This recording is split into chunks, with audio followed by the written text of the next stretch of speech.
Olá, eu sou a doutora Fernanda Torres, médica ginecologista, obstetra e mastologista, e hoje eu vou falar sobre gravidez. Quais são os primeiros sintomas gestacionais se eu não tenho certeza da data da última menstruação, se eu tenho uma irregularidade menstrual, se eu não tenho certeza se já é o momento para fazer um teste de gravidez?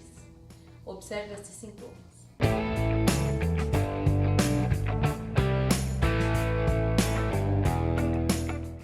Vamos falar por itens sobre esses primeiros achados, esses primeiros sintomas.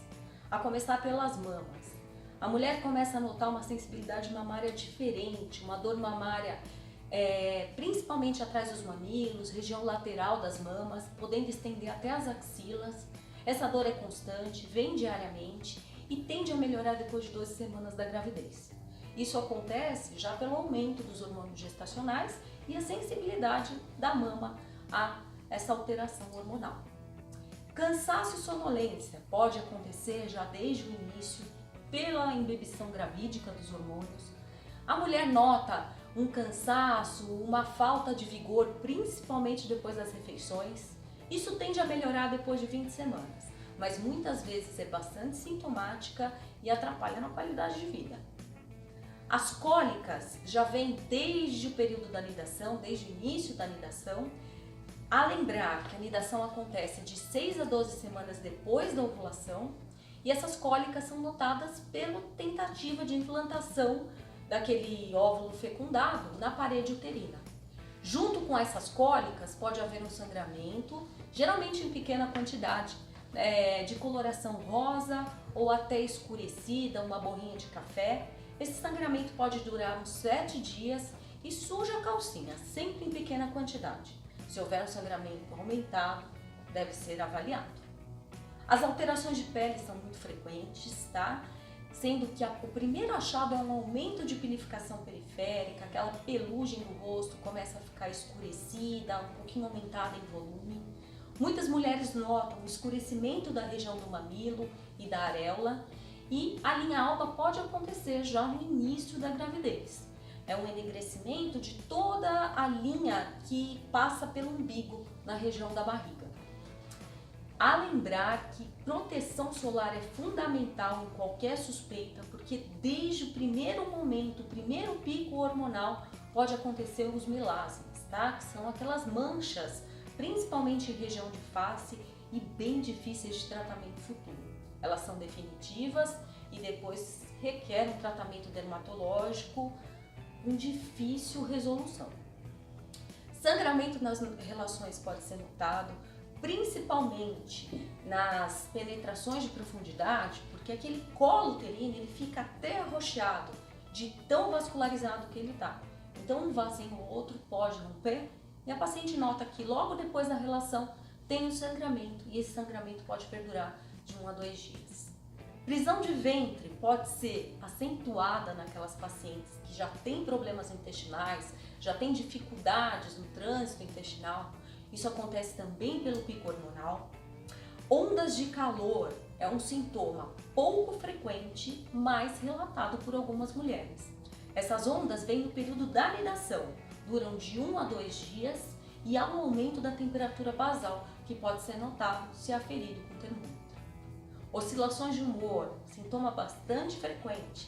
O paciente apresenta principalmente irritabilidade e, ou em outros casos, uma labilidade emocional. Ela vai de chorosa a feliz num curto período de tempo. Isso também pela embebição dos hormônios. Sangramento nasal, congestão nasal, sintomas mais frequentes daquelas pacientes que têm uma predisposição a rinite, sinusites.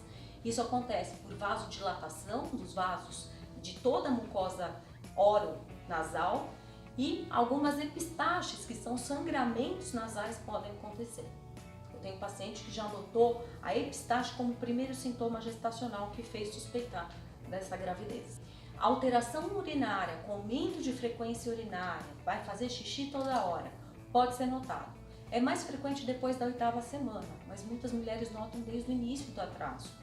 Isso acontece porque a gestante tem que lidar com um volume sanguíneo, um volume de água muito maior do que ela estava acostumada.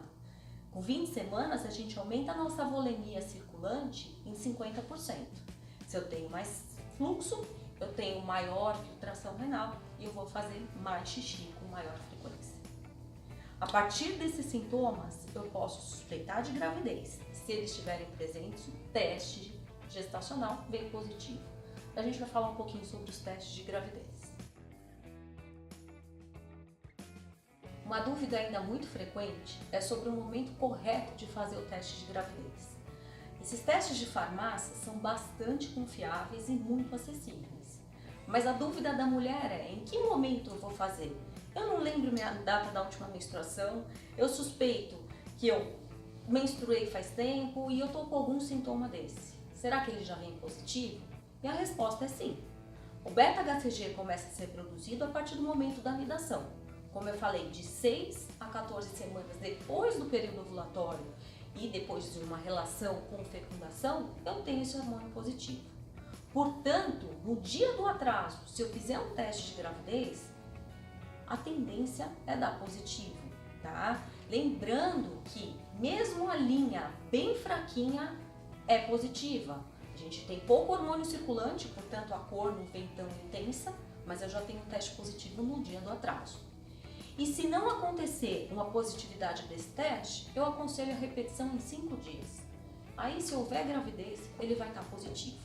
O teste sanguíneo, a mesma indicação. No dia do atraso, pode ser coletado com a vantagem de dar o nível do beta-HCG e a gente diagnosticar as semanas gestacionais. É uma análise um pouco subjetiva, mas a gente consegue uma concordância.